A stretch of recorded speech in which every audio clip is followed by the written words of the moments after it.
Hello student, yes आज की video में हम लेसन रीड करेंगे मिठाई वाला।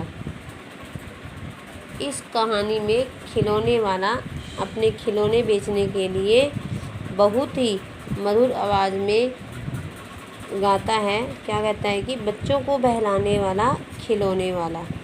इस अधूरे वाक्य को सुनकर सभी बच्चे इकट्ठे हो जाते। बच्चे खिलौने देखकर खुश हो जाते और वे पैसे ले लेकर आ जाते और खिलौने का मोल भाव करने लगते और खिलौने वाला उनके हाथों से पैसे लेकर बच्चों की इच्छा अनुसार उन्हें खिलौने दे देता और आगे की ओर बढ़ जाता।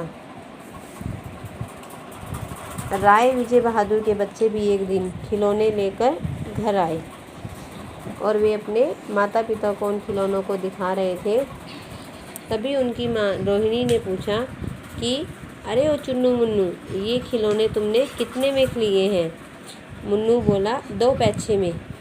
रोहिणी सोचने लगी इतने सस्ते कैसे दे गया। फिर उसने इस बारे में कुछ ज़्यादा नहीं सोचा। 6 महीने हो गए। नगर भर में फिर से 2-4 दिनों से एक मुरली वाले के आने का समाचार जो था वो फैल गया था। लोगों ने बताया कि यही कोई 30-32 साल का दुबला पतला गोरा युवक है, बीकानेरी रंगीन साफा बांधता है। लोगों ने सोचा कि यह वही तो नहीं जो पहले खिलौने बेचा करता था। प्रतिदिन उसी मुरली वाले की चर्चा होती। प्रतिदिन नगर की प्रत्येक गली में उसका मादक मृदुल स्वर सुनाई पड़ता, बच्चों को बहलाने वाला मुरलिया वाला। रोहिणी ने भी यह आवाज़ सुनी और उसे कुछ याद हो आया। उसने मन ही मन कहा, खिलौने वाला भी इसी तरह गीत गाकर खिलौने बेचा करता था। रोहिणी ने उठकर अपने पति विजय बाबू से कहा कि उन्हें भी चुन्नू मुन्नू के लिए मुरली लेनी है, आप उसे बुलाओ। विजय बाबू ने भी मुरली वाले को बुलाया और मुरली का दाम पूछा। यह देखकर सभी बच्चों का एक झुंड भी उनके मुरली वाले के साथ साथ वहाँ पर आ पहुँचा और सभी एक स्वर से बोल उठे, हम भी लेंगे मुरली, हम भी लेंगे मुरली। मुरली वाला खुश हो गया और बोला, सबको देंगे भैया। तब विजय बाबू ने उनका दाम पूछा। मुरली वाले ने कहा कि वैसे तो 3-3 पैसे के हिसाब से है, पर आपको 2-2 पैसे में ही दे दूंगा। विजय बाबू बोले, तुम लोगों की तो झूठ बोलने की आदत होती है, देते होंगे सभी को 2-2 पैसे में, पर एहसान का बोझा मेरे ही ऊपर लाद रहे हो। मुरली वाला बोला कि मैंने तो पूरी 1000 बनवाई थी, तब मुझे इस दाम पर पड़ी हैं। विजय बाबू ने 2 मुरलियाँ ले ली और वह अंदर की तरफ चला गया और मुरली वाला उन बच्चों के झुंड में मुरली बेचता रहा। एक ने कहा कि मेरे पास पैसे नहीं हैं, तो भी उसे एक मुरली दे दी। इस तरह मुरली वाला फिर आगे बढ़ गया। काफ़ी दिनों तक वह मुरली वाला नहीं आया। कुछ 8 महीने बाद सर्दी के दिन थे।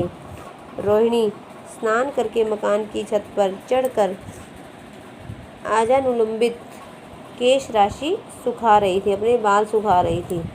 इस समय नीचे की गली में सुनाई पड़ा कि बच्चों को बहलाने वाला मिठाई वाला।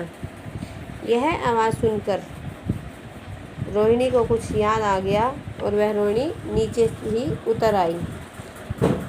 उसने दादी से कहा, चुन्नू मुन्नू के लिए मिठाई लेनी है, मिठाई वाले को बुला लो।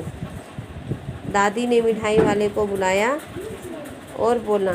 मिठाई वाले ने कहा कि कितनी मिठाई दूँ माँ? मिठाई वाले के कहने पर दादी ने 4 पैसे की मिठाई ले ली। बार बार पूछने पर दादी ने कहा कि क्या तुम पहली बार आए हो? लेकिन मिठाई वाले ने बताया, मैं पहली बार नहीं और भी कई बार आ चुका हूँ, कभी मिठाई वाला बनकर, मुरली वाला लेकर, कभी खिलौने लेकर। तब रोहिणी का अनुमान ठीक निकला। वह बोली, इन व्यवसायों में भला तुम्हें क्या मिलता होगा? वह बोला, मिलता भला क्या है, पर हाँ संतोष, धीरज और कभी कभी असीम सुख जरूर मिल जाता है, और यही मैं चाहता भी हूँ। दादी ने और पूछा। तब मिठाई वाले ने कहा कि मैं भी अपने नगर का एक प्रतिष्ठित आदमी था। मकान, व्यवसाय, गाड़ी, घोड़े, नौकर चाकर सभी कुछ था। 2 छोटे छोटे बच्चे भी थे, सुंदर स्त्री भी थी, परंतु अब कोई नहीं है। दादी, प्राण निकाले नहीं निकले, इसलिए मैं इन बच्चों की हंसी में अपने बच्चों की झलक देख लेता हूँ। इसी समय चुन्नू मुन्नू भी बाहर आ गए और उन्होंने मिठाई मांगी, तो उसने तत्काल कागज़ की 2 पुड़ियाँ मिठाइयों से भरी और चुन्नू मुन्नू को दे दी। रोहिणी ने भीतर से ही पैसे फेंक दिए, लेकिन मिठाई वाले ने पैसे नहीं लिए और वह आगे की तरफ यह गाता हुआ चल पड़ा कि बच्चों को बहलाने वाला मिठाई वाला।